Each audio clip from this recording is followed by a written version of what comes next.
Hello बच्चों, let's read this question. The question says the earth revolves around the sun in 1 year. If distance between them becomes double, the new time period of the revolution will be option first 4 into root 2 years, option third second 2 root 2 years, option third 4 years and option fourth 8 years. तो इस question के अंदर हमसे बोला गया है कि अर्थ जो है सन के अराउंड एक रिवोल्यूशन कंप्लीट करती है 1 ईयर के अंदर। यदि इन दोनों के बीच के जो डिस्टेंस है इसको डबल कर दिया जाए तो न्यू टाइम पीरियड क्या होगा। तो बात करते हैं की कंसेप्ट जो इस क्वेश्चन के अंदर हम यूज करेंगे ये हमारे पास हो जाएगा Kepler's third law. According to Kepler's third law जो टाइम पीरियड का स्क्वायर होता है यह डायरेक्टली प्रोपोर्शनल होता है डिस्टेंस क्यूब के। तो यहाँ पे यदि मैं की कंसेप्ट के रूप में लिखना चाहूं, ये मेरे पास क्या होगा, Kepler's Kepler's third law.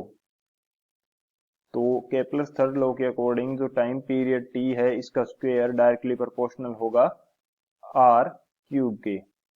Are हमारे पास क्या है, R is the distance between sun and earth, या बोल सकते हैं कि जो आर है ये उस सर्कुलर ऑर्बिट की रेडियस है जिसके अंदर अर्थ रिवॉल्व कर रही है अराउंड द सन। ये हमारे पास क्या हो जाएगा, की कंसेप्ट।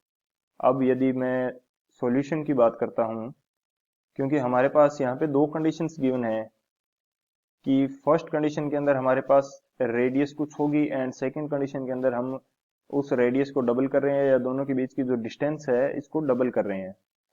तो यहाँ कहीं ये मेरे पास क्या है, सन है एंड ये सन हो गया, इसके अराउंड अर्थ रिवॉल्व कर रही है। ये मैं अज्यूम कर लेता हूं कि ये जो है एंड इन दोनों के बीच की डिस्टेंस क्या है, हमारे पास आर है, ये अर्थ रिवॉल्व कर रही है सन के अराउंड। तो इस कंडीशन को हम फॉलो करते हैं। तो फर्स्ट कंडीशन के अंदर जो मैं टाइम पीरियड को अज्यूम कर लेता हूँ T1, इसकी वैल्यू हमें दे रखी है 1 ईयर। ये हमें कितनी देर की है, 1 ईयर। एंड इस फर्स्ट कंडीशन के अंदर जो R1 की वैल्यू है इसको मैं अज्यूम कर लेता हूँ R। सेकंड कंडीशन के अंदर जो टाइम पीरियड T2 है ये मेरे को करना है फाइंड आउट, एंड यहाँ पे जो R2 की वैल्यू है ये अकॉर्डिंग टू क्वेश्चन ये हमने कर दी है डबल।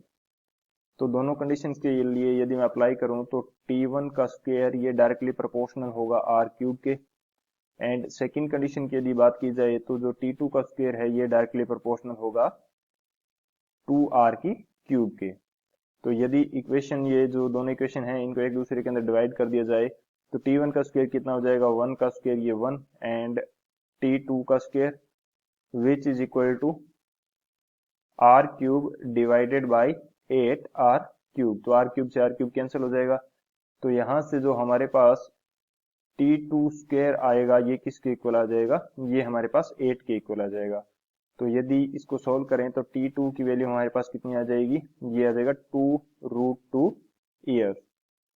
यानी कि यदि इन दोनों के बीच की डिस्टेंस को, अर्थ एंड सन के बीच की डिस्टेंस को डबल कर दिया जाए तो नया टाइम पीरियड क्या हो जाएगा, 2√2 ईयर।